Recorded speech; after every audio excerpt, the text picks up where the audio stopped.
اچھا جی، تسی یہ دسو کہ میری یہ کوشش ہوتی ہے کہ میں ہر نیگیٹو پہلو میں سے بھی پازیٹو پہلو نکال لوں. مثال دیتا ہوں آپ کو، گپ شپ لگا رہے ہیں ایزی. مثال دیتا ہوں، مثلا یہ میں تربوز کھا رہا ہوں نا، یہ اتنا میٹھا نہیں ہے. یہ ٹھیک ہے، اتنا میٹھا نہیں ہے. تو میں خوش ہو رہا ہوں کہ اتنا میٹھا نہیں ہے، کیونکہ میں شوگر کا مریض ہوں. مینو ایڈا میٹھا چاہیے ہی نہیں، بس مجھے ٹھنڈے ہونے کا اور مزہ آ رہا ہے، ہلکا سا میٹھا ہے. تو لیکن مجھے یہ خوشی ہو رہی ہے کہ یہ زیادہ میٹھا نہیں ہے. میں آپ کو یہ کہہ رہا ہوں، یہ ہوتا ہے نیگیٹو میں سے پازیٹو پہلو نکالنا. نیگیٹو میں سے پازیٹو پہلو نکالنا. ویسے میں نے نا بچپن میں ایک کہانی پڑھی تھی، لکڑی کی ٹانگ. اس کی ایک ٹانگ کٹ جاتی ہے. یہ ہوتا ہے نیگیٹو میں سے پازیٹو پہلو نکالنا.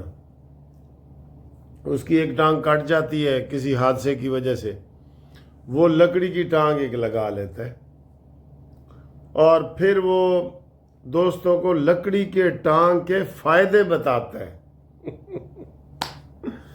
ہے نا مزے کی بات؟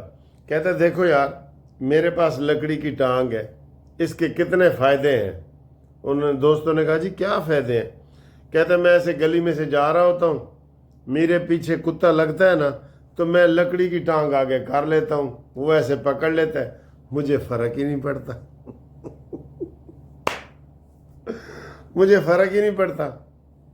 پھر کہتا ہے دوسرا فائدہ بتاؤں آپ کو.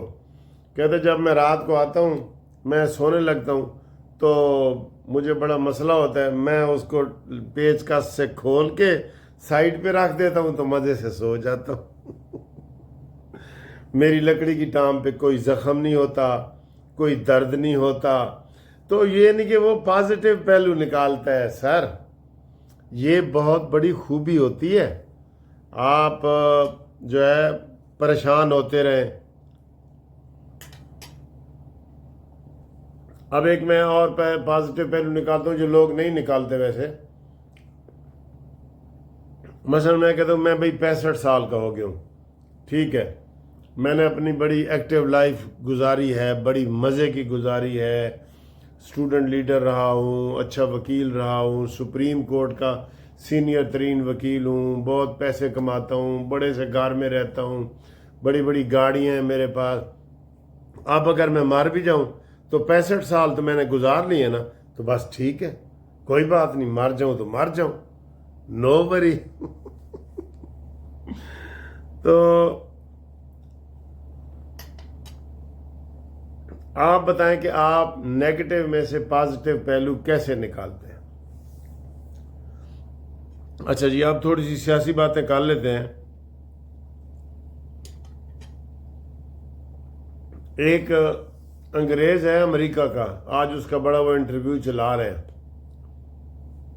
وہ پہلے اسرائیل کی حمایت کر رہا تھا. کہتا نہیں جی غزہ والوں نے غنڈہ گردی کی ہے، انہوں نے پہلے حملہ کیا ہے اور یہ وہ. کہتا ہے سال پہلے میں نے بڑی اسرائیل کی حمایت کی ہے کہ یہ دہشت گرد ہے، آتنکواد ہے، یہ وہ. کہتا ہے لیکن اب نہیں. اب میں جو حالات دیکھ رہا ہوں، دوائیاں نہیں پہنچنے دے رہے غزہ میں، غزہ کو تباہ و برباد کر دیا ہے سارا شہر، ہسپتالوں پہ بمباری کی ہے، اور اب باقاعدہ 100 کے قریب روزانہ بچے بھوک سے مر رہے ہیں. کہتا ہے اب میں ان کی حمایت نہیں کر سکتا، میں سمجھ رہا تھا کہ میں غلط ہوں. اور اس نے توبہ کی ہے اور اس نے کہا جی کہ آئندہ میں اسرائیل کی حمایت نہیں کروں گا. ویسے سر جی کتنے دکھ کی بات ہے، اسرائیل کو کوئی روکنے والا نہیں.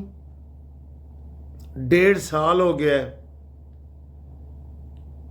اسرائیل ایٹم بم والی قوت ہے، بڑی پاور ہے، اس کے پاس سب کچھ ہے، امریکہ ہے، اور ان نہتے فلسطینیوں کو جن کو پہلے ہی 3 جگہ پہ تقسیم کر دیا گیا ہے، ان کی حمایت کے لیے کوئی دنیا میں کوئی بندہ نہیں بول رہا۔ عملی طور پہ بول رہے ہیں، انڈیویجول بول رہے ہیں، بڑے بڑے جلوس نکال رہے ہیں، وہ تو کئی یہودی بھی نکال رہے ہیں، عیسائی بھی نکال رہے ہیں، مسلمان بھی نکال رہے ہیں، سوائے عرب کنٹریز کے باقی پوری دنیا میں نکل رہے ہیں۔ تو لیکن ان کو 1.5 سال سے کسی نے بچایا نہیں۔ اب بچوں کی چیخنے کی آوازیں آ رہی ہیں کہ ہمیں بچائیں، اور وہ بچے کہہ رہے ہیں کہ یا اللہ تو نے ہمیں کیوں پیدا کیا ہے، ہمیں یہ دن دیکھنا تھا۔ تو سر پھر کیا فائدہ اقوام متحدہ کا؟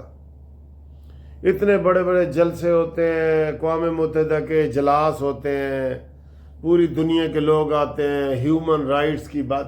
ہیومن رائٹس یہ ہیومن رائٹس نہیں ہے کہ وہ مرغیوں اور کبوتروں کی طرح مر رہے ہیں، ان کا کوئی ہیومن رائٹس نہیں ہے، کوئی بچوں کی چیخ و پکار نہیں جا رہی، کوئی ظلم کی کو تنقید کرنے والا، مذمت کرنے والا نہیں ہے۔ کھڑا ہو نا، یہ چین ہی چلا جائے کہ میں دیکھتا ہوں کون ادھر حملہ کرتا ہے، بھائی میں اسرائیل تیرے اوپر حملہ کر دوں گا، تیرے جہاز تباہ کر دوں گا۔ ایران یہ کہہ دے۔ عملی طور پہ کسی مسلمان ملک نے بھی اور غیر مسلم ملک نے بھی اسرائیل کا ہاتھ ایسے نہیں روکا، جیسے وہ کہتے ہیں نا برائی کو آپ پہلے ہاتھ سے روکیں۔ ہاتھ سے نہیں روک سکتے تو دل میں برا جانے، ٹھیک ہے نا، پہلے لیکن ہاتھ سے روکیں۔ تو ہاتھ سے ان کو روکنے والے ہیں نا سارے عرب ملک جو اس کے خطے میں ہیں، وہ کہتے ہیں اسرائیل کل سے حملے بند کرو ورنہ ہمارا تمہارا بائیکاٹ ہے مکمل، اپنے سفیر واپس لو۔ لیکن نہیں سر جی، ہم ان کی اخلاقی امداد تو کر رہے ہیں، اخلاقی امداد کر رہے ہیں بالکل، لیکن عملی طور پہ اسرائیل کا ہاتھ کسی نے نہیں پکڑا کہ بس کر دو بھائی۔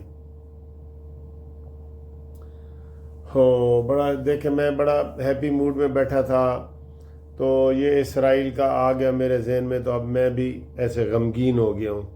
حالانکہ میرا دل تھا کہ میں آج ایسے آپ سے نا ہلکی پھلکی گپ لگاؤں، لیکن میں نے اسی انگریز کا انٹرویو دیکھ لی ہے جو کہہ رہا ہے کہ اب میں اسرائیل کی حمایت نہیں کر سکتا۔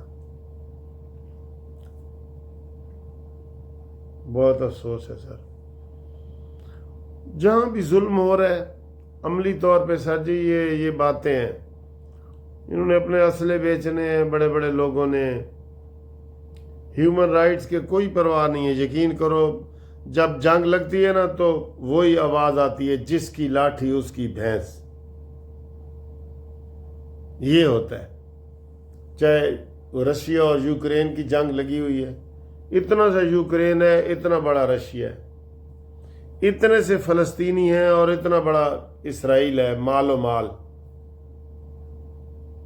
اب انڈیا نے جو پاکستان پہ حملہ کیا ہے، ہم نے تو جواب دی ہے نا، الحمدللہ کامیاب ہو گئے، لیکن انڈیا نے تو اس کو تو سمجھ نہیں آ رہی تھی کہ ہم جناب میں جاؤں گا اور پاکستان معافی مانگ لے گا، جیسے عمران خان کی بہن نے کہا ہے مودی آئے گا ان کو تھپڑ مارے گا اور یہ آگے سے چپ کر کے برداشت کر لیں گے۔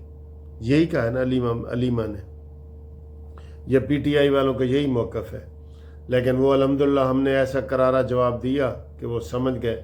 لیکن سر جی یہ ظلم جو ہے نا، اس کے لیے آواز ہم اور کیا بلند کریں، مجھے سمجھ نہیں آ رہی۔ عربی ملک کیسے باہر آئیں، مسلمان ملک کیسے باہر آئیں، نان مسلمان ملک کیسے عملی طور پہ اسرائیل کو منع کریں کہ بھائی رک جا۔ دل سے کوئی نہیں چاہ رہا، دل سے۔ وہ کہتے ہیں کہ ان کو ہم نے بچا لیا تو پتہ نہیں شاید کل ہماری باری آئے۔ اسی طرح افغانستان تباہ ہوا ہے، کوئی مسلمان ملک آگے نہیں آیا۔ شام تباہ ہوا ہے، کوئی ملک آگے نہیں آیا۔ ایجپٹ تباہ ہوا ہے، کوئی ملک آگے نہیں آیا۔ عراق تباہ ہوا ہے، کوئی ملک آگے نہیں آیا۔